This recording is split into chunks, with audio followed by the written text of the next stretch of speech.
Hi everyone, my name's Aisha. I'm the events director for CRAP. I also just want to introduce my co-facilitator, Sky, from Backstage. We'll be facilitating the night tonight. So thank you everyone for coming. Thank you to our panelists, first and foremost, for giving up your time to talk to us. I'm just going to quickly introduce everybody. So we have Neville Williams Boney. He is from Wagga Wagga, New South Wales, and he is a NASDA, did I say that correctly? NASDA? Yeah, dance college graduate, gaining a diploma in professional dance. He's worked with a renowned number of choreographers from all over the world, and I'm really excited for him to come and talk about his experience with culture and being a really great performer, and more about that stuff later. And we have Chika Ikogwe, who is a sorry, I'm just scrolling. So she is an award-winning Nigerian Australian actor and writer, a recent NIDA graduate, and she is also been doing a million different things with Green Door Theatre Company. Also, I've got too many notes. Belvoir Theatre, and she is very passionate about writing and performing, and is currently in a show or a TV show currently that is still a little bit NBA. And finally, we have Ruby Tays, who is a CRAP alumni, also former CRAP president, and she is currently a producer at Nova, and is currently a co-host with Maddie J on The Babble. So I think I'll just get straight into it. So I guess the first sort of question that kind of is burning is, how did you find yourselves in the industry? And I think I'll start off with Ruby. How did you sort of find yourself in the industry? Yeah, so I started, my story's a bit all over the place. It's a bit, so if I go on for ages, just please cut me off. So I started actually at TAFE because I was a professional dancer from 14 to 22. And I decided, you know what, I'm actually funnier and people are missing out. Otherwise, I would just be at the back. So I wasn't the best dancer at all. I was actually pretty, but all the cool kids did that. And then I realized dancing wasn't for me. I need to speak. I think my jokes are better. So I actually didn't have much of an education or an academic background. So I actually went to TAFE first. And then from TAFE, I was scouted for afters for the radio course there. Long story short, it actually took me, I was the Ducks, God knows how. I was the Ducks of my afters radio program, which was pretty amazing because I was mixing with some of those guys from grammar schools who had already had like a double degree in science or something, who were going to be the next Tom Tillys. So they were really absolutely pissed that I got the Ducks award. Anyway, it took me about 5 or 6 months to actually secure like the worst job in radio ever. I think I started at a startup. I was getting coffees, blah, blah, blah. And I thought, you know, I'd have the #1 breakfast show at Dubbo. You know what I mean? So I started right at the bottom.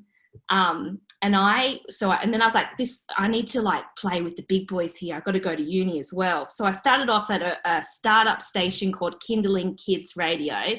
And I went to UTS and did journalism and political history because I never had anything like that. And I literally started just getting coffees, writing some ads.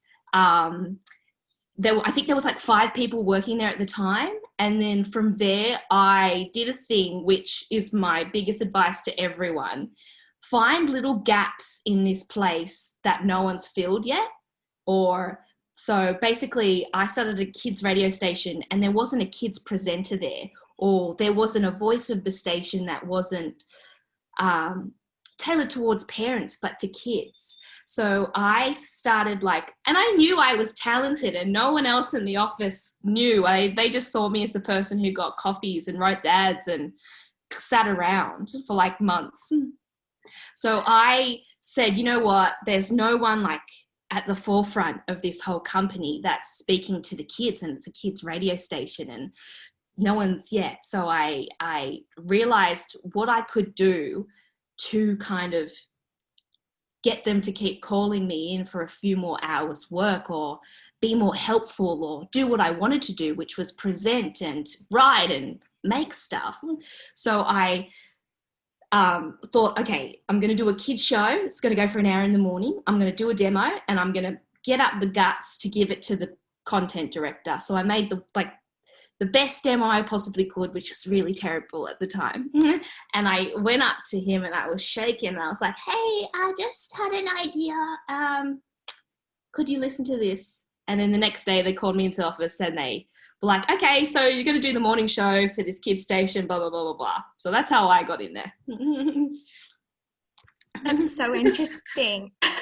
Yeah. I guess just piggybacking off that, Neville, as a dancer, how did you sort of find yourself into the industry and sort of get yourself out there?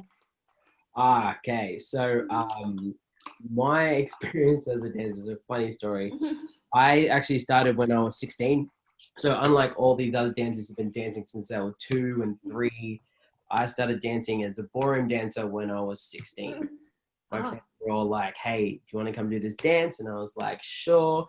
And then he quit, but I stayed because I had a huge crush on this girl and I just wanted to keep dancing with her. And then from then it went into musicals and jazz. And I started doing musicals in back in Wagga. And then I moved up to the Central Coast, saw an opportunity at Tays Dance College, started training there, and then never looked back ever since. I get to learn about culture and my culture, and learn about dancing as culture and performing and storytellers as culture in our culture. So in our culture, it's pretty innate and very,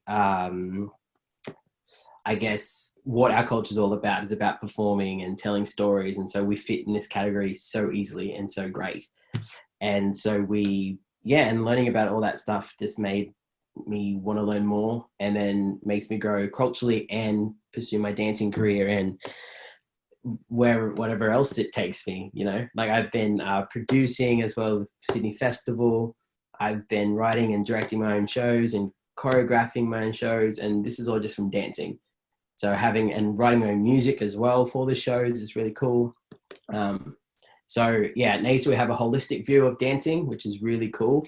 And as an artist really, and what makes up an artist is not just dancing. A dancer is also acting on stage as well. An actor can move on stage, and dancers can sing, actors can sing. Like you could do a whole heap of things. People understand music easily too. So not easily, sorry, didn't mean to offend any composers there. I meant dancers move to music, so they understand music. Actors have to move in rhythm with their speaking and stuff, and writers have to understand that. And so, it's all intertwined, and that's what our culture is about. And so it made it very easy to be in this kind of line of work. And yeah, love it. And I never look back. Yeah. And I guess for Chika yourself, as a performer, how was that experience sort of breaking into the industry for you? Yeah, I was actually going to do medicine. So I didn't get into acting until, what's considered late in the industry, but I think I was like 17 or 18.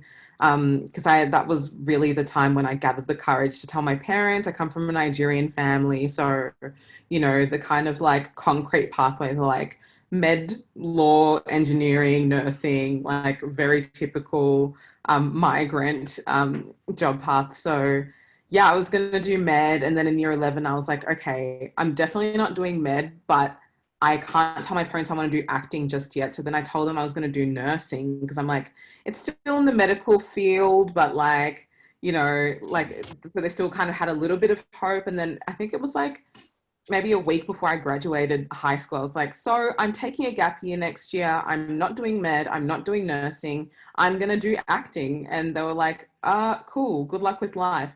So, but yeah, you know, it's been good, challenges up and down, but yeah, similar to Neville, I didn't really do it from like, you know, 4 years old, and you have a lot of people in the industry that have been doing it for a really long time. And sometimes that can be really intimidating, but also like it's you know, life is long and short at the same time, but like, you know, you can start whenever you feel inclined, and there's no too late. It's never too late to start. Yeah, and I guess sort of going on from that, was there ever really sort of a moment that made you sort of question your ability, being around a bunch of really talented and creative people and in such a competitive industry? And how did this sort of impact your future outlook as a creative? Yeah, like I think imposter syndrome as a creative is just like built into our bones everywhere we go. So, you know, and especially being a Black woman in the industry in Australia that is predominantly white and very elitist as well, you know, it was still a privilege to be able to go to drama school. Like, to be honest, regardless of my background, like that's not a privilege that a lot of people get, and a privilege to be able to work in the field that I'm working in. But, you know, you're surrounded by a lot of people who have been doing it for a really, really long time, and whose parents are like really well known, and who have connections, and there's nepotism, and there's this and there's that. So, you know, it can get really tricky at times, but at the end of the day, like, I think you just kind of have to block all of that out. And because it's at the end of the day, it's not useful like to your practice.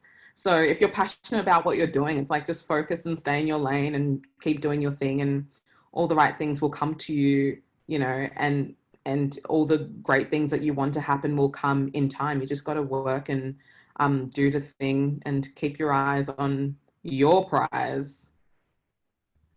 Yeah, definitely. And Ruby, did you have something that you wanted to say? No, I just was nodding, agreeing. I'm practicing my Zoom intensive listening, and that was great. And also, Neville, I guess sort of having that similar experience of, did you ever feel a bit of imposter syndrome coming into dance at such sort of a late sort of age compared to sort of the career of a sort of natural dancer? Oh yeah, totally. Like ballet people with their leg all the way up here, like that's what everyone wants. And I'm like, my leg can only go to here. I can barely do the split. But I guess what's really lucky for me with NASDA taught us to be, we have something that no one else has. And that's what you need to find. And so as an Indigenous performer, we can tell stories that no one else can. And a lot of people want that. A lot of people want, like, you know, your rich, sorry guys, but your rich white boy doesn't have like that cultural richness that, you know, that a person of color would have, you know, or a man would not have the same experience as a woman would have. And so you're bringing different things to the table, and that's something that you need to find. So when I go to an audition, like I'm going against like ballets and jazz and everyone's doing all these nice splits. But then, you know, I'm coming in with something like, you know, I can't do 15 pirouettes, but I can walk down the stage as if my mind is set on something and people are drawn to that for some reason. And, you know, that's the X factor, I believe, what it is that you're bringing, you know, you can have technique and all that. That's great. But if you can't tell a story, what are you dancing for? What are you acting for? What are you, I guess, reading for? Like, yeah. So my advice would be, find something that you can bring to the table that no one else has. Whether that's your cultural background, your experience that you lived through, you're bringing that through, and people are going to connect more so than 15 pirouettes. Like no one can ever connect to that at all. Yeah, definitely. And so how, when you have an idea, like how do you know if that idea is not the one, and how do you let that go and move on to something else? I guess in my practice, like you kind of feel it in your gut. Really, this is what I tell a lot of people, is like you feel it in your gut first. If you're trying to force it with your head, it's not going to work. it's you want it to work so bad, but a lot of things when you're creating work, a lot of things happen naturally or on the whim or during an improvisation, especially in dance. Like you would do something in improv that you would never even think of doing. Like your body can do stuff you think you can't even do, which is really cool. So I think if you're working on an idea, like you might have an idea that just spurs out from a dream or one night when you're just like, hey, you know, just like talking with friends. And then when you're working in the studio, you let it evolve naturally rather than trying to force something. Like you can force something onto it and then it might be like, hey, it's great. Yeah. Hit like a meteorite and goes another direction.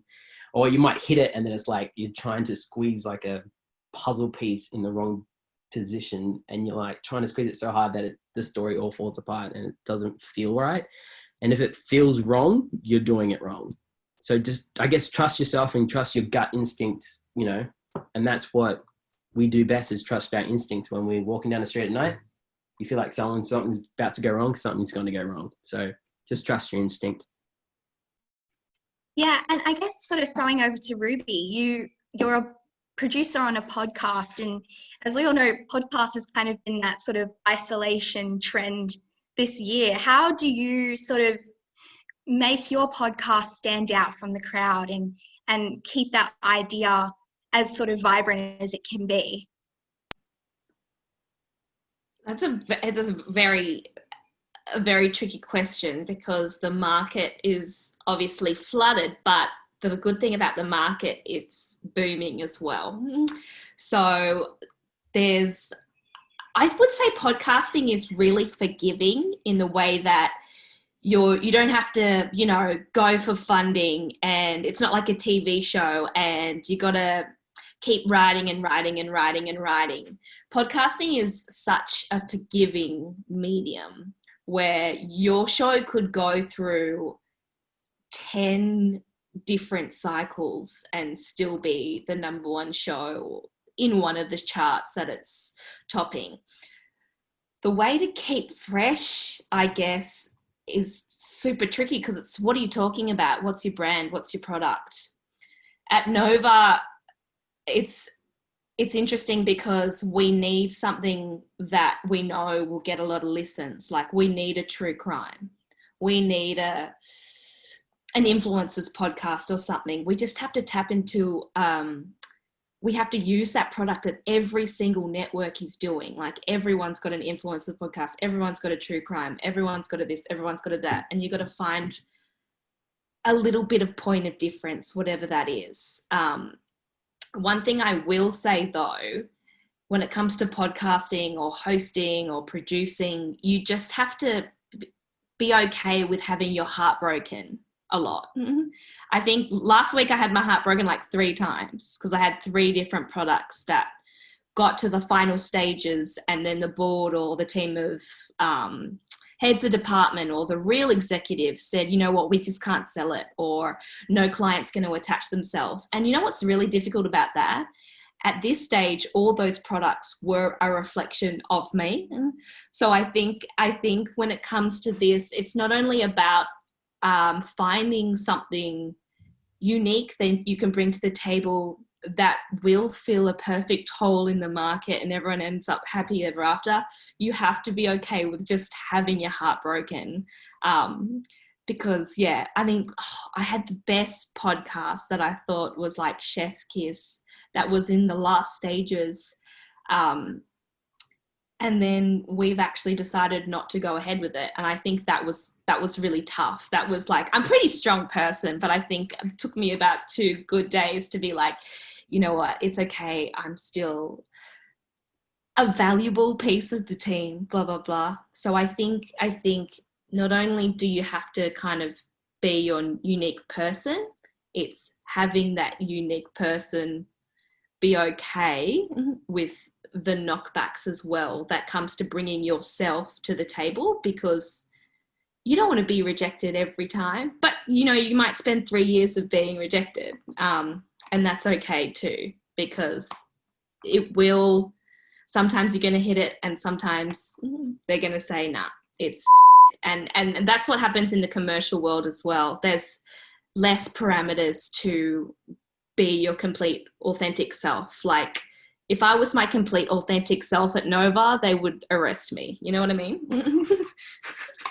And I guess sort of, Chika, with your experience of being a writer for the stage and screen, like what is that process like for you in a similar way, I guess? Of rejection? Yeah, and just sort of the sort of ideal, so the general sort of idea writing process. Yeah, well, writing is something that's relatively new to me still. I only started writing last year. So I studied acting and graduated in 2018, and just, the blinding whiteness that is the Australian entertainment industry forced me to make work for myself. I'm not seeing the stories that I want to see. I'm not reading the characters that I want to play, so like as a storyteller, as an actor anyways, you do have certain skills that help with that. But yeah, in terms of like the writing process, to be honest, I'm still discovering that for myself. There are some times when I will just write and I'll just keep writing, and there are some times when I'll like plot and then I'll write. And then there's some times where I'll like create for TV is a bit different to stage, where for TV often, especially if you're pitching for funding, you need to create like a series Bible, a treatment, and a pitch document. And you have to collaborate with some like people that the industry trusts so that you can get funding, so that they know that it's going to get made. So I'm still learning a whole bunch of stuff about what works for me, to be honest. I've taken a bunch of classes this year because I'm like still learning. And even with like acting, I think I still like taking classes because I feel like the learning doesn't stop. But yeah, in terms of a writing process, I can't really answer that clearly because I don't know.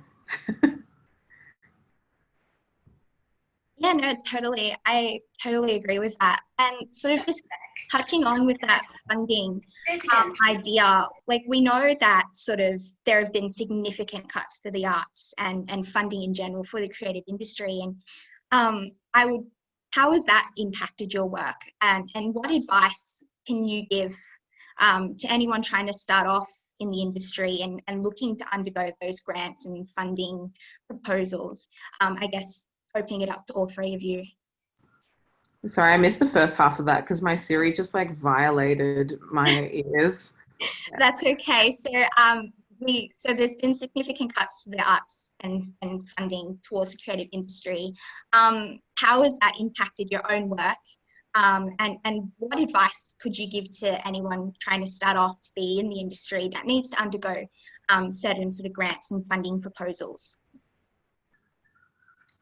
I think in terms of how it's impacted my work, without funding, because you even though, we love what we do as artists, you still you need to be paid for your work because that's what it is. It's work. And if you studied, you've invested in yourself and you have these skills and you should be paid for your time. So no funding means that people can't really get paid for their work, or they're getting paid less than they should be for the work. So it's really hard because it's like, at the same time, we really are passionate about what we do. And it's like, we don't leave our work at home and at work, and just take ourselves at home and just forget about it. It's like we are our work. So sometimes I can get a bit, sad, because it just seems like in Australia, there's not a real appreciation for the arts. It's all like footy and rugby and, whatever else, and musicians and artists, and people just kind of like, what the hell, you're consuming our stuff all the time and you don't appreciate us? Like, stupid. But yeah, I think in terms of grants and learning how to write grants, if you know people that have gotten approved for stuff, ask them for their application. Sometimes it can be a bit cheeky and some people might not want to, but you want to know what a winner's application looks like so that you can don't copy, word for word, but, you can apply the specificity of, the way that they answer their questions to your application. And when you're applying for stuff, even if you don't do that, really read the question and make sure you answer the question, because that is what's going to get you money to make what you want to make. And you know, sometimes we do want to waffle on as artists and, like, you know, explain the whole vision, but if they're like, you know, asking you what your plan is, don't go into your, you know, company manifesto and your personal manifesto about, when I was 6 I had this vision and I thought. They just want to know what, yeah, like, so just reading the question, sometimes reading the company's, like, their kind of ethos and their manifesto as well, so you can put some of that into your answers, because they're like, oh, okay, cool, that person clearly aligns with what we're about. We want to fund them and we want to help them make work, because it also enables them to continue to, like, do what they want to do as well. So yeah, there are a few ways about it, but I probably say those are my tips. Yeah, and just putting it over to you, Neville, with your work in Brutal with Japuka Productions, was that how was that process in sort of pitching an idea and then having it turn out? Well, the idea came about just like talking to friends, and then I was like, hey, I said as a joke, like, let's make a contemporary Indigenous work based on Shakespeare. Why not? And then that's how it happened. And then I was exploring this new idea of dancing and talking at the same time, which is really hard. Like, you think it sounds easy, but it's really hard. And I'm not talking about dancing like hip hop dance or anything. It's just like contemporary dance mixed with like acting and like talking at the same time while you're moving, and like headstands and handstand, like all the stuff. But it's really, something's really interesting about that, which is really cool.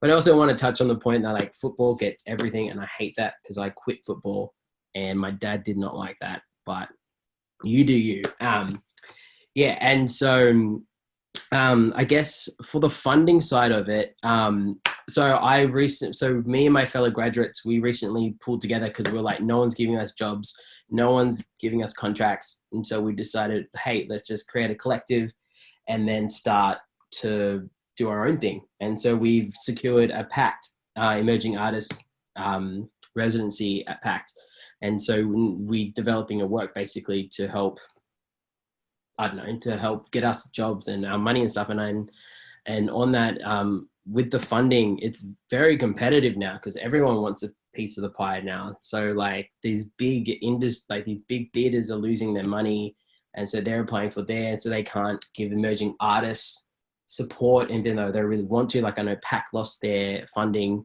3-year funding. It sucks because they're one of the only ones I know of in Sydney that are out there trying to bring emerging artists in who's recently graduated to help, I guess, explore what they want to do. And I guess for my point of view, I guess my advice I would give is practice. Keep applying to everything. Learn from your mistakes. Like, keep copies of your previous one. Like Chica said, like, get copies of other people's one that they won, and then, like, you know, and see what they look like, and then try to model it like that as a template, and just keep practicing because you'll just get better at it. I wish they taught this at NASDA, and I wish they did, but we only did a little bit. But I wish more, I guess I wish more into like more educational institutions teach these kind of stuff, make a holistic view of artists rather than going, oh, you're a dancer, here's the dancing course, here's acting, do an acting course, here's music, do a musician course. But learning how to write an invoice, learning how to write your bio, your CV, my God, it's so hard work, so many hard work. And a lot of people just think, oh, you're just dancing pretty. It's like, no, there's a lot of, you basically have to be your own financer, your own administrator. Like, I wish I had a PA, honestly. With all these kids coming and I can't keep track, like I lose my dates. But yeah, just practice would be my advice. And also I 100% agree with Chico, of course. And then also articulate your work really well. And also don't be afraid to be kind of arrogant and kind of talk yourself up and kind of go, hey, I'm the biggest thing since blah, blah, blah. And be like, and this is why you should do it. And try to be more confident in that, because people who are giving you money are looking for two things: the creative side of it, and then also the viability of the project, whether they're getting money back into whatever they're doing, or whether they are, because they're investing in you. And you got to be there and be like, I'm the best person you want to invest because I'm bringing this new wave of technique in. And you just, yeah. I'm not saying lie your pants off. I'm just saying, like, just talk yourself up, reword a few little things and be like, I'm the best because of blah, blah, blah. And then just prove it. And which I know you guys will be, so. Yeah, definitely. And Ruby, did you have anything to add? Well, this year I tried to do grants for my musical Chappelle, the original Australian comedy musical. So, look, I applied, but City of Sydney weren't too happy to invest in the story of Chappelle Corby. But I will say this. If absolutely what Chica said, what you have to do is really just find a mentor. And don't demand someone's time. Don't be like, hey, I'm an emerging person. I'm just like you, but 15 years ago. Find someone you really, really admire close to where you live. So I have like this tiny little independent film company around the corner from my place in Chippendale. They're about a company of 3. But they've been like, they've done some amazing work. And Tara Riddle, who's the producer there, I know that she's like totally awesome. So what I've done in the last couple of weeks is I've helped out on a couple of table reads and stuff like that, just so she can teach me how to do some really, really good like call sheets and stuff like that. You don't really need them in radio, but I'm helping out on like a film in a couple of weeks, and I just want to make sure I'm nailing it. So if I was applying again for grants, they just got funding for like a huge little project in South America. I would just ask as well. And instead of like kind of demanding help from your mentor, see if you can like just assist them a little bit. And in turn, they can teach you some stuff there. And that also will spread into other opportunities. And like the director that I sat in the table read for was really like fascinated by a few things I bought. So like, we're going to have coffee in 2 weeks. Make it, if you're applying for a grant, you know, have a look at the grants that have been approved, and have a look at the work that's been put on stage because it has been granted a little bit of cash as well, and go through the program. You just have to do your research, because I'll tell you right now, before I went to uni, I couldn't even construct a sentence.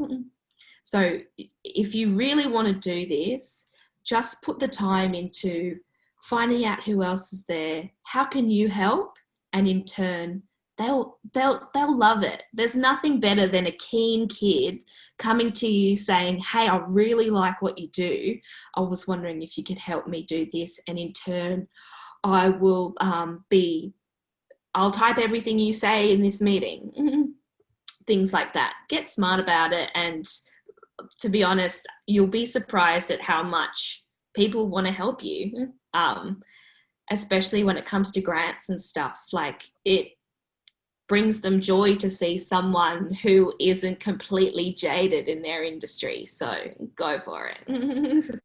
Definitely. And moving on, I want to touch on sort of, this year has been such a big year with not only COVID, but also the way of the Black Lives Matter movement. And it seems as though Australia is going through such a cultural shift, and it's really forcing the arts industry to examine whether or not it is doing enough to represent BIPOC voices. And events like the Rob Guest Endowment Fund recently, which have come under serious scrutiny in this way. I guess posing to both Chica and Neville, do you think we're heading in the right direction? And what can student creatives do to contribute positively to this movement? Wow, that's a loaded question. Let's see. I think the Black Lives Matter movement and like learning, and like, it's always been there. Like, I know back in the 70s, my family were part of it since like NASA started because of protesting. And so Protest art's always been there, especially from an Indigenous point of view. It's always been there. I think it has opened up conversations to, especially from an Indigenous point of view, because that's the only point of view I can talk from, is that people are more, I guess, more open to find out, and the people who never really asked before are asking these questions now, which is great. And people are more, people are more wanting to know about storytelling and the art of storytelling. So once, I guess, yeah, I know it's a hard question. Sorry, I'm like nervous and sweaty and it's hot. Cool. But yeah, I think the movement is pushing forward more voices, which is great, because like when I grew up, there was nothing I could relate to, and now I'm here making art or making like theater for people who are going to be looking and going, hey, I can be like that, and I can see myself on stage, and being just that simple dancer on stage, you know, and seeing that you know, black kids and those watching you and thinking I can do that too. It's like there's no feeling can describe that. Like watching other people go, I can be just like him or her on stage dancing with my leg way up here or, you know, and that gives, I guess in my culture, that gives us hope, because there's been so many bad things, bad stereotypes and bad connotations, and yeah, and people are just starting to, I feel like it's going to get better, but as history taught us, things have gotten better and then cut us right back down. So I'm not saying I'm going to sell all my, count all my chickens or eggs in the one basket just yet, but yeah, hope, fingers crossed, that would happen. Yeah, and from your perspective, Chika, as like a Nigerian Australian actor, what's your take on the Black Lives Matter movement and the way it's shaping the arts? Yeah, I mean, as Neville said, this has been happening for a really long time. Like, it's not new, and it's not, yeah, it's not, it's old news essentially. So I think that it's the resurgence of it this year. Like, I just think that BIPOC people in Australia were just like had enough of it, and the kind of unity as well that was, really global unity from all, you know, all BIPOC people was really great, because it's like we all had each other's backs. And I have a mentor in the UK, and I like was talking to her, because I'm like, when I graduated, I'm like, what dark-skinned woman can I approach that understands this industry in Australia? And I sadly was like, no, there is no one. There's not a single person in this country that I want their career and they look like me and they understand, you know, trials and tribulations and blah, blah, blah. So I think that the unity is really great. And I think the opening of conversations and the kind of like, I'm so tired of using the word ally, but, you know, other people who are white coming and really, you know, manning the fronts as well is useful. I think that people thought that being quiet or staying out of politics, or, you know, being like, I'm always here for you, but never doing that publicly, never marching, never, you know, having tough conversations with people in their social circles that might be racist. They thought that, like, you know, that was that they didn't really have a lot of power. So I think that this year has really kind of invigorated a lot of people. And yeah, the Rob Guest thing as well, like, has been happening for years. Again, it's not new. I think that we're just all so tired and angry, and that's kind of reached a point this year where we're just like, when that's not happening anymore, and if it means that whole institutions have to come down, then it's like, so be it, because you had years to change and to get better and you didn't do that. And so, like, if institutions have to come down and new things that are better and could positively contribute to society come up, then it's like, so be it then, because there's only so many times that you can say the same thing again and again with no change. Isn't that like the definition of insanity or some shit that teachers always say?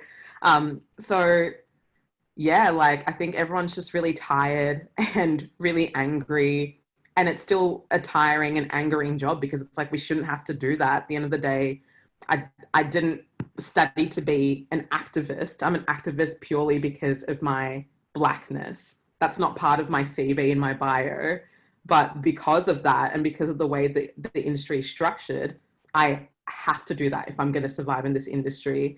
Like, I didn't sign up to educate, you know, rooms of people when I go into new spaces or rehearsals or, you know, whatever. Like, it's just a thing that unfortunately we always have to do, which is why we're just so tired and so frustrated. And then you said something about students. I think it's really important to mention that I think sometimes students think they don't have power. You can feel quite powerless. You have so much power and so much strength, and your voice is so powerful. And I just think that should never be forgotten, because what is an educational institution without its students? Like, it cannot survive. It can't thrive. Like, it doesn't exist. So just remember how much power you have, and the industry you're going into is yours.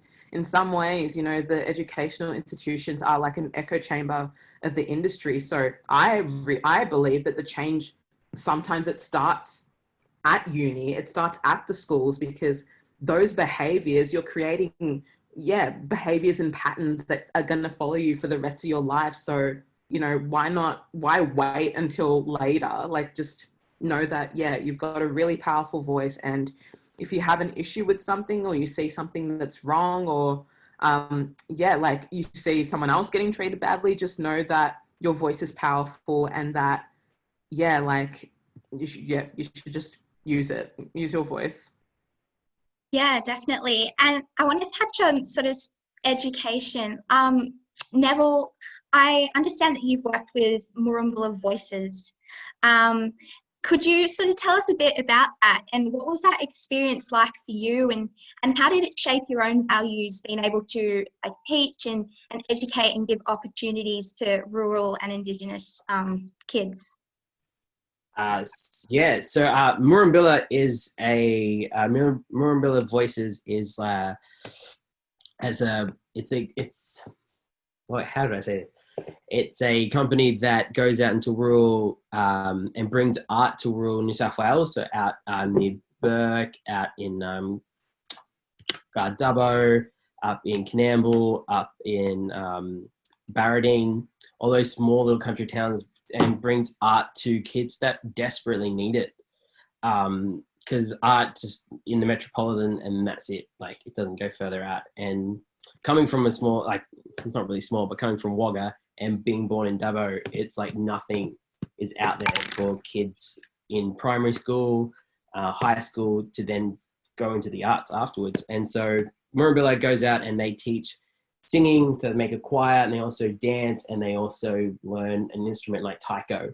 And so we have people from Taiko Oz go out with us, and then dancers and these amazing opera singers that come out and teach them songs and language. And they do like a day on country, which is really cool.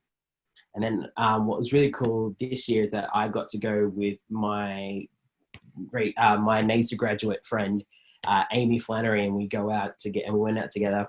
We went on country with everyone, with the kids and everything, and got to learn those stories. And it was really great, because that was my grandmother's country. So going back out there was really culturally significant for me personally, and it filled the hole there that was missing for so many years. And so and then teaching those kids helped me become a better dancer myself.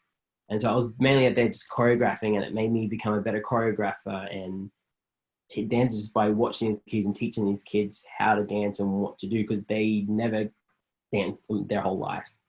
And they're all football players, because that's all they get taught to do. It's like, you only play football, or you're just a farmer and nothing else. And but they're amazing talent that kids can sing out there. Kids can play instruments out there like crazy, and it's amazing out there. And that for me will always, like, because as for me personally, it's innate for me to teach kids about culture and dance, and so I do that as my day-to-day job. And I teach kids and I teach everyone culture and stories of Aboriginal people, history, everything. And the more I teach them, the more I learn, and it's just this reciprocal learning that I learn better when I teach other people. And in saying that, I love teaching non-dancers to dance. They're so good and they don't even know. Like, I'll take a non-dancer over a trained dancer any day. If someone says they can't dance, I'm like, come my way. I will work with you. I will dance with you. And you'll have something more interesting than someone who has like 25 years of dance. Yeah. Plus, I find dancers mainly stuck up. So, and I don't like that. Jokes. They're all cool. Some of them, yeah, we're all pretty cool people. Just the stereotype that was a bad joke. So. And I just want to go over to Revue. Tell us about the Babble. How did you get the job? And were there any barriers you faced as a fresh graduate, sort of getting such an awesome opportunity? Not being famous, having to rely totally on being funny and not hot. So, funny question. I had come back because I graduated last year, UTS, probably, I think it was like July, October was my graduate ceremony. At the time, I was working for Kindling. I was doing a 3-hour morning show, plus the Qantas and Jetstar kids podcasts and the Amazon Daily Kids flash briefing. So it was like a pretty full-on schedule. And I think I had done that for 3 years. And I think my time was up and I had learnt a lot. All that Kindling wanted to teach me, it just worked out perfectly that lined up with my degree and blah, blah, blah.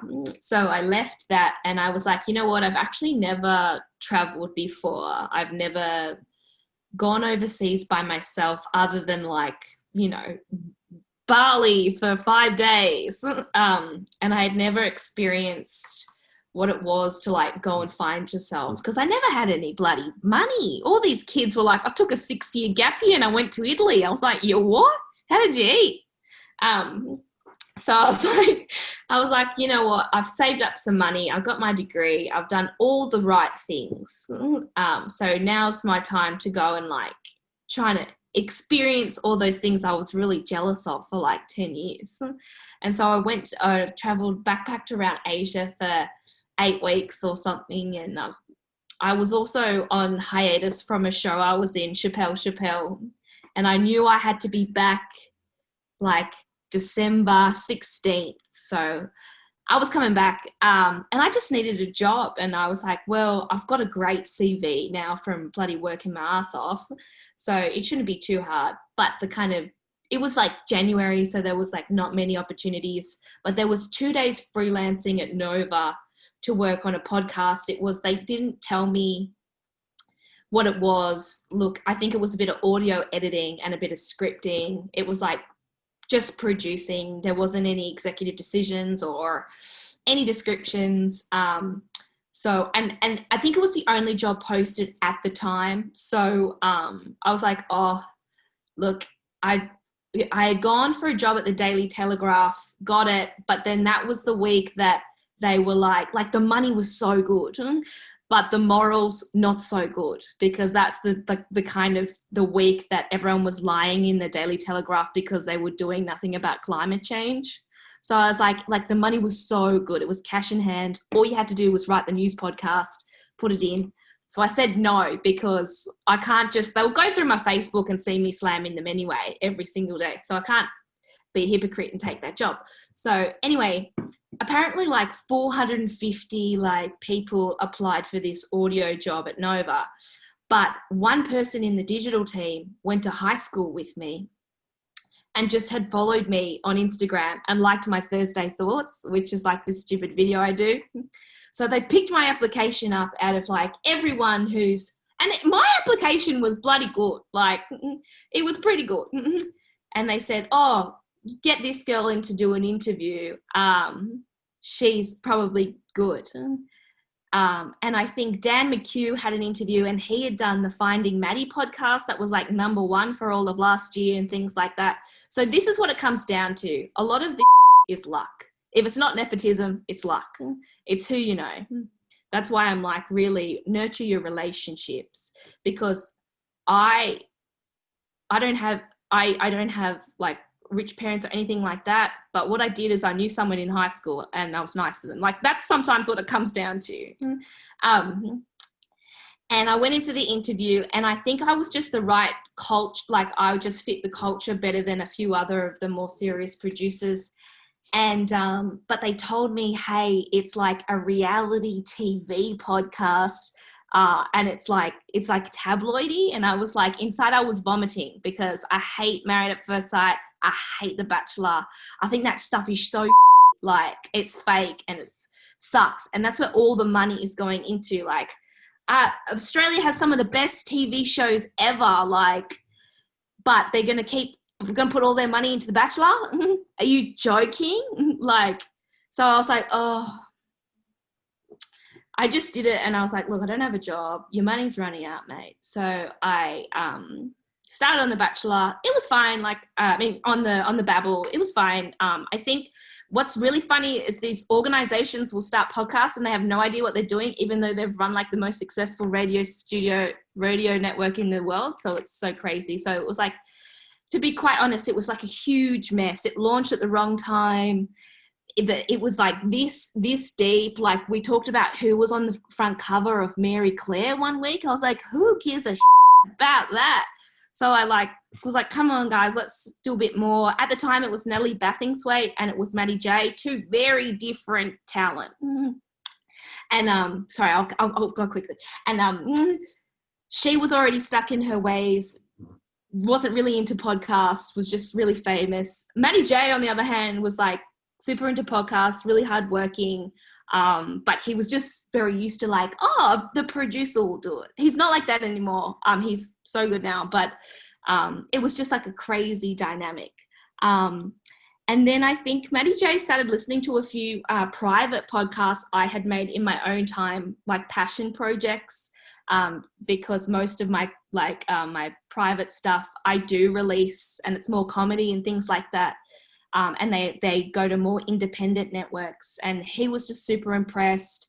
My boss found me on Instagram and loved me. And Natalie Bathingthwaite worked out that actually doing a podcast is pretty hard. And I think she was just super busy at the time. And she was moving to Byron. So this is all luck, is the end of the story. She moves to Byron, doesn't want to do it anymore. Like, okay. My boss is like catching on that this podcast is actually pretty shallow, and what's going to boost it up as well as kind of get this audience that is addicted to reality TV is comedy. And so they're like, we need someone who can kind of present this material in a really funny way. So we ended up testing like all these other reality people and all these other kind of famous people. Like, apparently you need to have like over 255k Instagram followers to make it in Sydney. And no one was working. And my private podcast, Go on Troppo, released a Valentine's Day special that went around the office and everyone was obsessed with it. And they're like, let's test little Ruby. And so I was like, yeah, whatever. Don't even care. Really, I was packing, because if this is a pretty good opportunity for someone who like literally just left university and was like the kids presenter at Kindling Kids Radio for 3 years. So I test, it was really good. They give me the job and then I start on the Babble. But the thing is they took me for a bloody ride, because I had to script the whole thing. I had to co-host the whole thing. They leaned on me to be the funny one, to always get the grabs for the videos. And then as soon as we recorded the double episode on a Wednesday, I had to rush home, edit it together like the most cinematic thing ever, to then release the very topical episode 5 a.m. the next day. Now, if anyone's worked in audio, that's really unrealistic. But that was going to be my way I had to prove myself in the kind of toxic commercial radio environment. So it may seem like it's like the most amazing thing and she's doing this and it's great, but it was actually really, really, really hard, unrealistic work. And on my mental health, it was actually very detrimental. It's much better now because I've kind of taught that podcasting's a bit different and I do need help scripting, and they can't be angry at me if I haven't got the balance between Maddie and I perfectly, when I'm worried about the stories and worrying about the edit and worrying about our social media and worrying about the streams. It needs a team effort and things like that. So a lot of, I found myself on the Babble that way, but I think what a lot of people don't know was that it was very unrealistic expectations put on me. And that's probably what you're going to find when you start out. The first year is going to be hell, but it's great now. Yeah, I guess sort of just summarizing that, it's just really important to really assert yourself, know your limitations, and what you can and can't do. Kind of, but sometimes you just don't have the choice and you need to implement other ways that's going to help you. Make sure you have, like, if you're starting to feel crap, talk to someone about it, because at the end of the day, the white guy who's sitting on the board doesn't give a that you're busy. He's like, great, because that's why we're paying them $25 an hour. Just make sure you have healthy kind of boundaries in place for yourself, because your boss is not going to have them in place for you in the beginning, especially when you're proving yourself. As in Sydney, in media, in arts, in anywhere. But hopefully when I become a manager one day, I can recognize that, and I can just make it a little bit more human, realistic, and try and have a less toxic kind of far-reaching workplace for my younger kids, just so that I'm getting the best out of them and I know that their brain isn't exploding. Definitely. I'm just going to quickly jump in here just to let our lovely attendees know that you can ask questions in the chat, but we're also happy for you to sort of pop your mic on and jump in to ask a question if you have one, and Sky will sort of facilitate that room. But I guess sort of following on and sort of summarizing, what do you see happening in the arts and the arts industry now into the future, particularly with new sort of COVID restrictions that we know are going to be in place for quite a long time, and how do you think the arts will be impacted by that? Throwing it out to anyone. I think that in many ways it's so like complete, because especially for live performance, like that is just so tricky, and Zoom has made a lot of things accessible, but to be honest, not everything is made for Zoom. And it's called live, theater, live performance, concerts, festivals, blah, like, for a reason. And I think it's sad that COVID means that less people get to see live work, and it makes it potentially also less accessible to people who aren't rich old white people. But then on the other side of things, like, I didn't even know that Zoom existed before COVID. COVID happened and everyone's like, Zoom, let's Zoom. And I'm like, what is Zoom? And it's opened, I think some really great doors for people. Like, you're able to put a performance on Zoom or online or Facebook Live, and so many people who wouldn't normally be able to watch that now are able to have access to that. So the accessibility is really great for a lot of people, maybe people who live regionally, or people that you know that maybe live internationally, are able to access work and just watch stuff. And then also like the access now that we have in Australia to international work. Like I've watched some like American stuff online, and I've watched some British stuff online, and that isn't something that would normally happen. Like the National Theatre in London, they live streamed so many of their performances for free at the start of COVID. And normally a ticket to the National Theatre would be like, I want to say like 35, in between 35 to 70 pound maybe. So yeah, like it's great and shit, but we're just rolling with it because what are we going to do? Yeah, definitely. Just because we're close to time up, I really want to give the opportunity for our attendees to kind of ask their questions. So Sky, I'm going to hand over our Q&A to you, and you can facilitate. Great, thank you, Aisha. Guys, feel free anytime anyone in the Zoom wants to ask a question, chuck it in the chat, or just let me know. I would like to ask a question via voice, so you can unmute your mic. I'll give you an opportunity to do that. We're a little bit tight for time, so we'll get through as much as we can.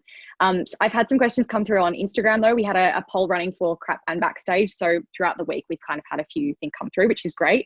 I would love to touch on some points that were raised from different people, and Chika, throwing it to you first, was how did you your relationship with Belvoir emerge? Because that's a very prominent theatre company in Australia, not only in Sydney, but in Australia and worldwide even. Was that a situation of you reaching out to them? Did they scout you? How did that relationship first start? Yeah, so I was actually in my mid-year show at NIDA doing like, yeah, I was doing, I'm just going to say, doing one of the worst shows in the history of time. And yeah, a director was in the audience. I think there were like 5 or 6 people in the audience that night.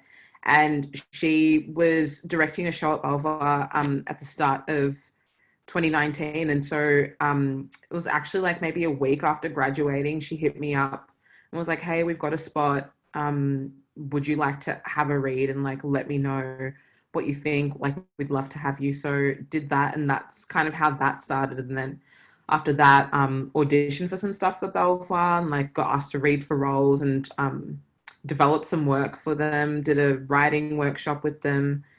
Yeah, so that's how that started. It's a lot, yeah, simpler than I think. Yeah. And sometimes, you know, you said it was the worst show you've ever done or something. Was that the quote? Yeah, absolutely. It was. Yeah. So, I mean, sometimes we don't love the things we do, but maybe they turn into other opportunities. So, I mean, I think student theatre can kind of evolve in that way as well, maybe.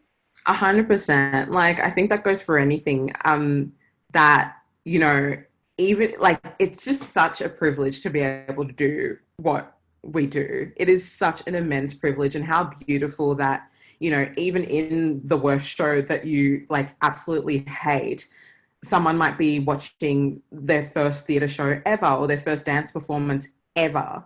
And like, it's like your responsibility, you have to bring it for them.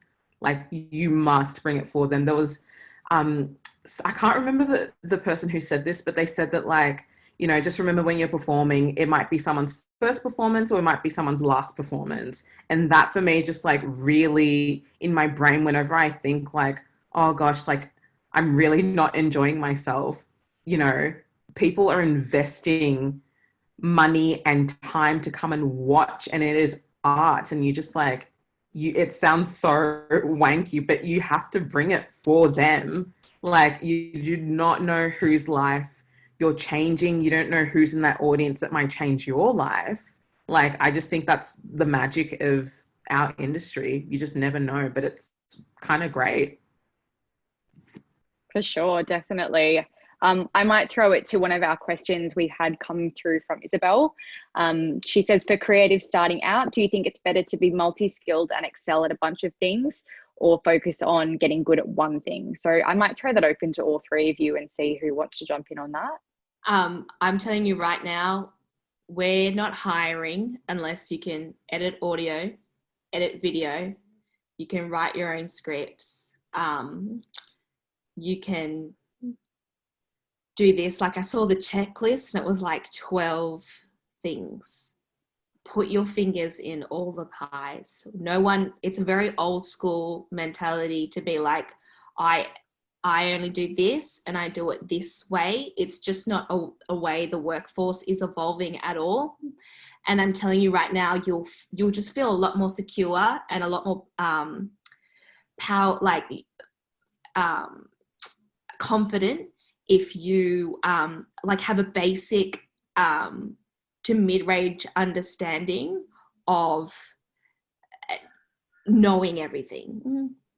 Don't fall a lot of the like really old guys who were like, editing and stuff like that. They're just a nightmare to work with because they will refuse to use any kind of progressive techniques or any new technology. Or I know some executive producers who don't know how to use the radio panel. And it blows my mind, that entitlement, because like, well, who's pressing the buttons? You juniors, mate. So just absolutely know how to do everything. Like, I'm probably a star at everything but Photoshop. And like, I try, but at least I've got something, because I've just sat through like 50 job interviews where we were hiring assistants and they had to know how to do everything. And I felt so bad because when I got my job there, I definitely weren't as skilled as some of them. I just had a shit ton of charisma, you know what I mean? So just absolutely don't do this, quality quantity thing when it comes to your skills. Have it all. Do like quality quantity when it comes to the product. Yes. When it comes to your skills, jack of all trades, master of none, baby. Yeah, for sure. And I think that's something that's I think is really important, that it's for some people who have studied, maybe they get those skills from studying, but also something that's come up between a lot of you is doing the work, and that's up to personal initiative. I'd love to also touch on Eleanor's question. She says, do you think that people put unrealistic expectations on people starting out in the media industry because they know they can push you to your limit, as they see themselves as giving you an opportunity, or perhaps they see recent graduates as more malleable, perhaps easier manipulated? And actually, this touches on a question that came through on Instagram a little bit earlier today, is working on your boundaries. And that also ties in with mental health. So how do you look after yourself? And when you feel like you might be maybe taken advantage of, because that can happen in any industry, how do you kind of go, all right, these are my boundaries and how do I go on from this?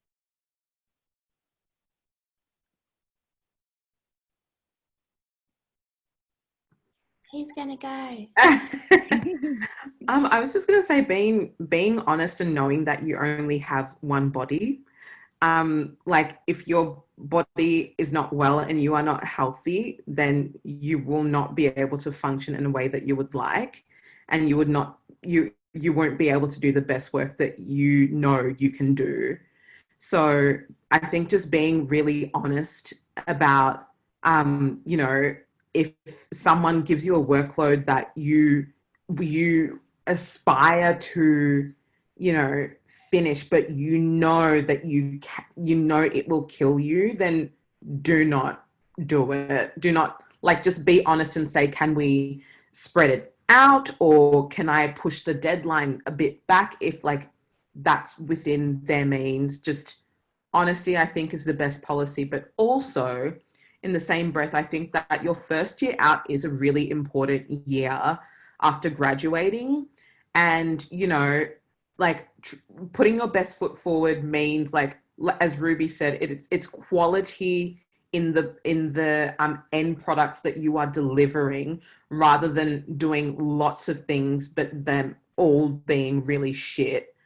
So if you know that you can't do all of those things that you are given well, because that's like your brand, that's your you're like sharing a piece of yourself, and if that piece of yourself is a bit like, it's like, do you want someone to have that slice? Like, so yeah, I think just be honest with yourself and with your, you know, employer as well, and look after yourself, because you don't want to burn out in your first year after graduating and not work for 3 years. Like, think about longevity, because it's a long road. For sure. I think that's great advice. I might also throw it to you, Neville, as well. It's a very competitive industry that you're in, obviously. And I know that it's in something such as ballet, it's a very short-term career. So how do you sort of feel like we should be navigating that kind of thing? I guess whatever this is your money maker. So if you know you're broken, you go too far and you break a bone, or you don't work out if you're a dancer, or we're athletes as well as artists. That's the tricky thing about us as well, is that we got to give time for our body mentally, because stress can have your body all warped in different places. And then if your spirit's not in it, then that's going to make your craft go down more, and then you're just going to make all this shitty work, just like the girls have said. Quality is we put ourselves in your work, whatever it is. A piece of you is in there, and if you're feeling shitty, you're going to put a shitty thing inside that art, whether you like it or not. Like, if you're not feeling it, then it's hard, I guess. And as a dancer, I guess you need to find ways that would make you, the reason why you love dancing, or the reason why you love doing what you're doing. You need to find those things and keep sparking that, keeping that fire alive somehow. Like, for me, it's me teaching kids. I get so much joy in teaching culture to kids and teaching dancings to kids, and just seeing the face. Like, no, I'm not talking about like primary school kids. I'm talking about like 19-year-olds, 20-year-olds, people back at Naystar to go back and teach there, with such a family vibe there. So, and having like-minded people around you and sharing the load. Like, don't be afraid to ask for help. If you're struggling on something, like, grab your friend that you graduated with and be like, hey, I need help with this. They're there to help you, because they don't know what they're doing either, but they're also getting practice with you. You're going with them. Also, going back to, I guess, when we talked about grant writing, don't be afraid to ask for help. A lot of the people who made it in the industry know how hard it is, and they are offering, like, they would happy to help. I know people who I ask for help, they're like, yay, how can I help? Like, tell me. Like, they can't help you if you're not screaming for help. So I guess we have this mentality of not asking for help, especially me being a guy. It's hard to ask for help. So, but you learn to ask for help and you'll get it easily. Like me, I'm helping people who are just graduating NASDA and helping them out, and I'm like 2 years ahead of them. But I'm still helping as much as I can, because people helped me, and it's kind of this pay it forward kind of thing. So you just keep wanting to help people. And I guess that's the brilliance in our industry, is that you're not afraid to ask for help. I think that's great. Is asking for help is a really important thing for everyone in any kind of form of life, and especially in the industry. It is a very personal thing that creatives do. It's their life. It's their experiences. I'd love to tie in a question from Eleni that we've had come through in the chat. What do you think is more useful, practical hands-on experience or academic qualifications? And I would also love to ask a question within that, because something that all three of you have touched on, and Neville particularly just then, you talked about mentors. Ruby, you've also talked about internships and that being a really important part, and Chika, also your first year out.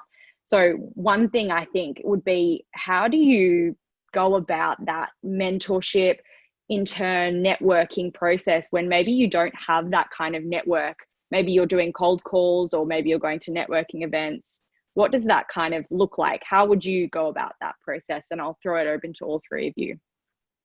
Okay, firstly, uni and NIDA and afters and dance school is great for life experience. You need to go for your growing up, but you're going to learn anything you need to know on the job, practically. Don't go to uni and expect to learn the skills, editing audio, producing, being a host, being a dancer, being an actor, or maybe not an actor because you're actually doing plays.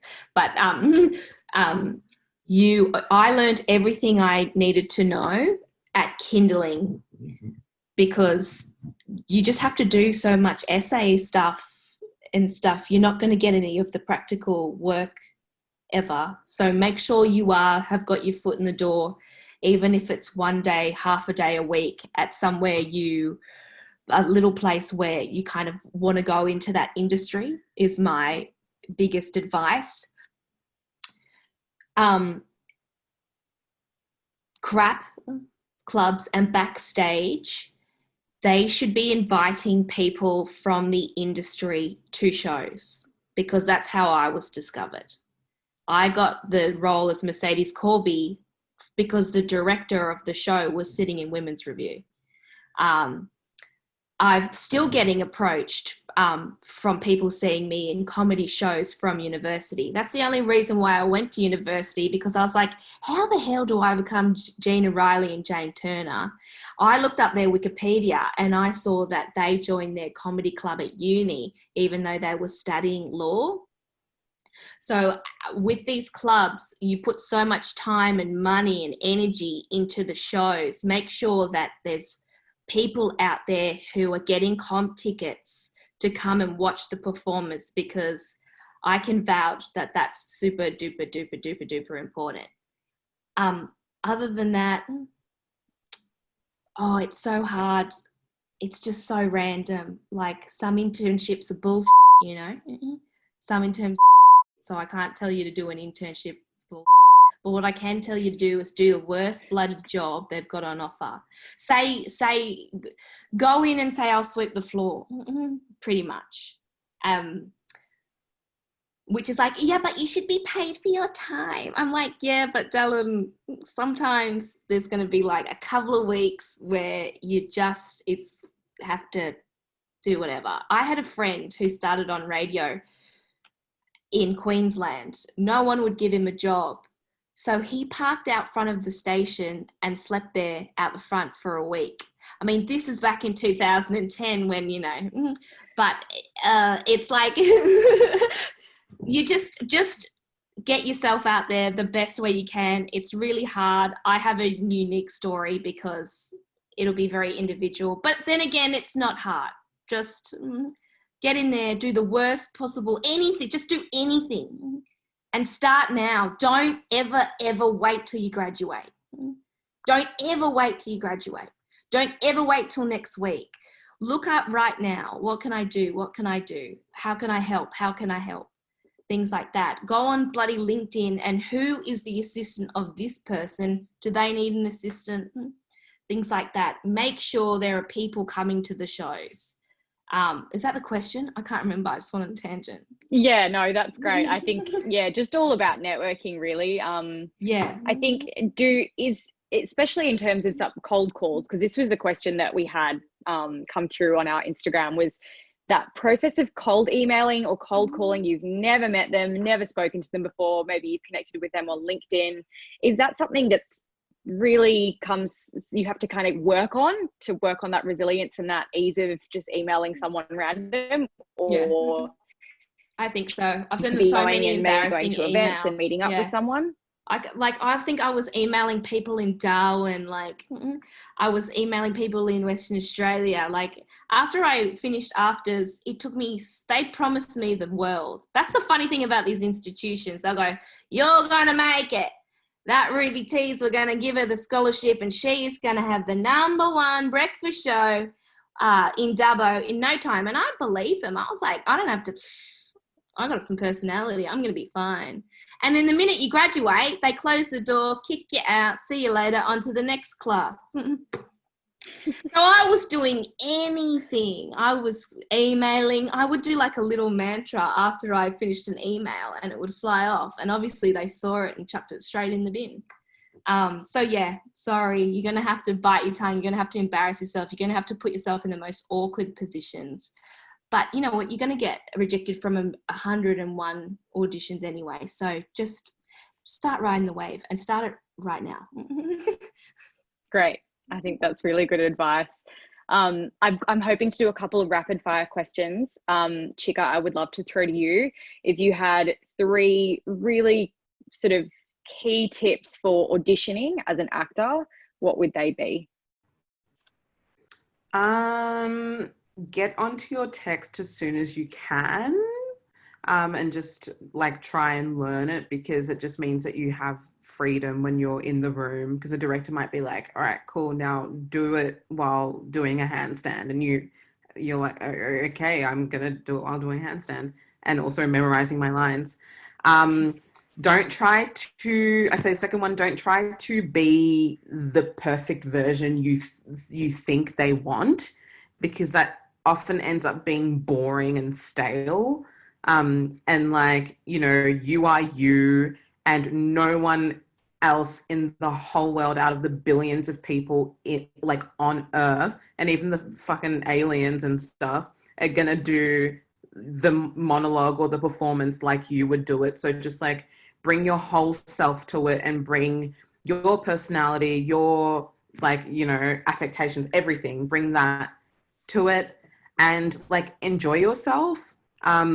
Because I think if you do the first 2, like just have fun and like know that you've brought everything that you can, and don't think about the future. Don't think about, okay, like, you know, if I get this, and like planning out your whole life and being like, yep, and I'm gonna, you know, make this much money, and I'm gonna buy my house in Paddington. Just chill and I don't know, live in the moment, and yeah, just enjoy it, because I keep coming back to it, but it's, yeah, just such a privilege to be able to do this thing. So yeah, enjoy it.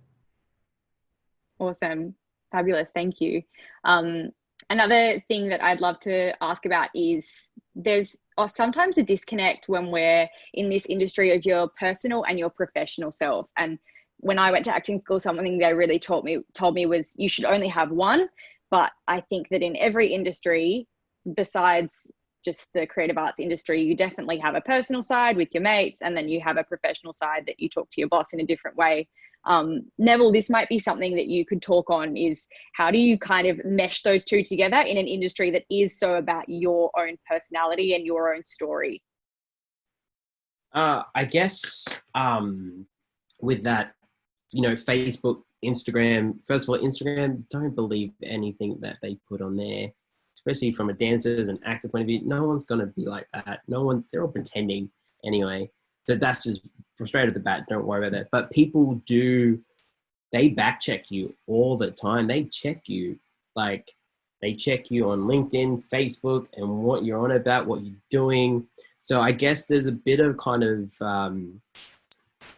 civility, I guess, if that's even a word, that you would have, and be like, you know, if you wanted to employ someone, if someone wants to employ you, what do you want them to see? Like your recent work, share those. You know, that's what people are looking at first when they don't even know your name. That happened to me like 2 days ago. Someone was looking through my Facebook and then hit me up, and I was like, cool, I'll help you out. I guess also going back to what Chika said, honesty is the best policy. If you're true about everything you say and do, no one likes a liar. Like, if you're going to say, oh yeah, I can, you know, I've been horseback riding since I was 5, and then you jump on a horse and then you hurt yourself, like, that's not good. So like, don't lie about stuff. Just be true and honest, and be like, hey, and people love that when you straight up forward and go, hey, I don't know how to do that. But show initiative and say, but I will learn. Like, tell me what to do and I'll learn. And so I guess that helps you merge the 2. Because like, you're being true to yourself, you're being like honest and true, and going like, yeah, I'll happy to help. But then, you know, you also got the professional side, which is what they want anyway. No one, like I said, no one likes a liar. And I guess also, if a little advice is, don't be afraid of the word no. Like, you shouldn't be afraid, because if you get a no, you'll think of ways to turn it into a yes, and that's going to get you there. where it's like, hey, that was a no, let's try something else and get there, and you'll get a yes sooner or later.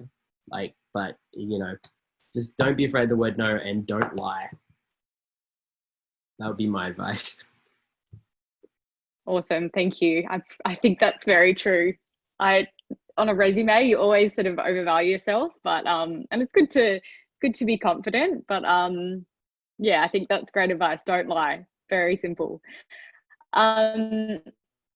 I think we're almost sort of finished for time, so I would love each of you to give us 3 tips for students who are wanting to pursue a career in the creative arts in whatever capacity that might be, as a performer, or maybe on the more sort of management side of things. So if you could each give us sort of 3 key things, that would be awesome. Ruby, I'll probably head it over to you first. Sure. Start right now.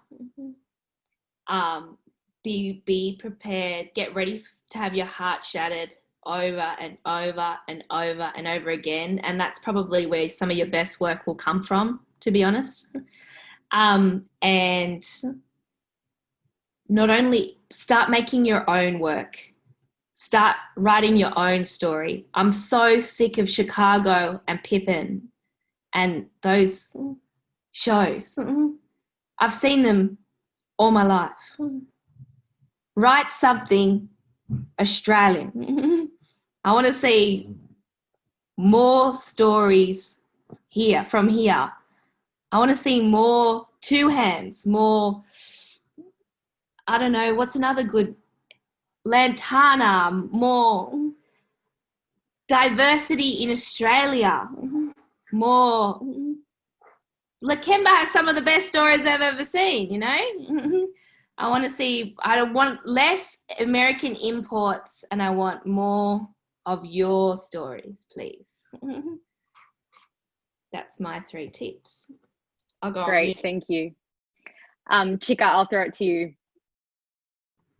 Yeah, I feel like I'm probably going to repeat myself here a little bit, but yeah, like I think being honest with, you know, the people that you're working with and with yourself at all times, and making sure you're always doing what you're doing for the right reasons, and continuously checking in with whether your heart is still, you know, in it, because if it's not, then your work will reflect that.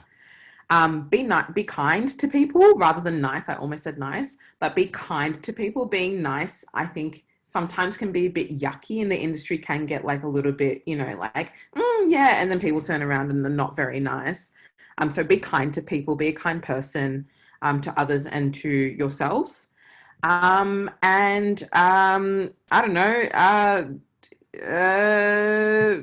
enjoy your life and yourself. Yeah, enjoy Great words it. for life. Yeah, exactly. Enjoy your life and yourself, period. It's short. Exactly. Awesome. Neville, I'll get you to answer your 1, 2, or 3, whatever you can throw us. I know the girls took it all. But I agree 100% with the girls said. You know, be kind. Also, I guess if you're not wanting to go in the commercial side, independent is where I kind of work a lot. So I guess learn the business side, learn how to write an invoice, learn how to pay yourself what you're worth, not with what you think you're worth, but like what you deserve. That's really hard to get around. Learning to talk money, it's huge. We need to do it. We need to do that.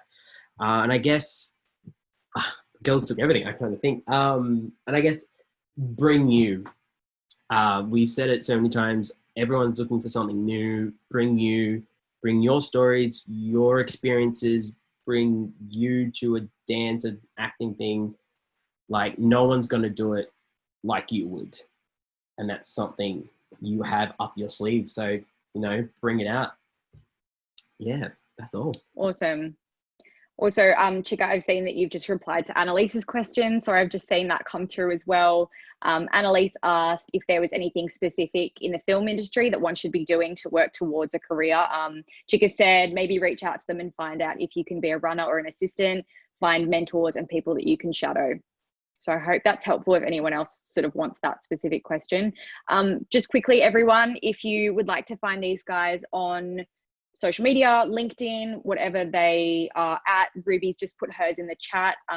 Chika, you are on LinkedIn, Facebook? Yep, LinkedIn is shabby, Facebook, and I'm on Instagram, but I mostly just dance, but not like Neville dancing. It's not great. Yeah. Okay, great, awesome. And Neville, where can we find you? Facebook, Instagram, you search my name, I'll come up. Works at the Reptile Park, so that's me. There's a few out there. And also Lost All Sorts Collective is our dance collective, that young Indigenous collective that we're bringing to Sydney. Try to keep that out. So if you want to hit us up, we're happy to work with anyone and everything. We're working with sciences like next week, so that's really cool. So we're want to do a podcast. We love That'd be good. All right, cool. This is networking right here. We love this. Yeah.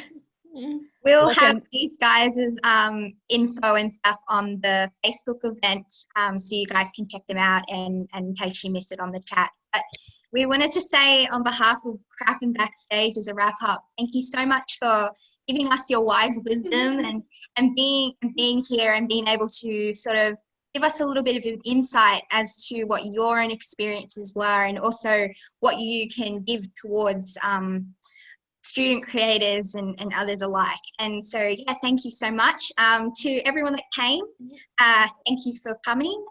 We hope that you found some really insightful lessons and advice, and we can't wait to see the projects that kind of come out of all of this mentoring and this whole experience. So thank you for coming.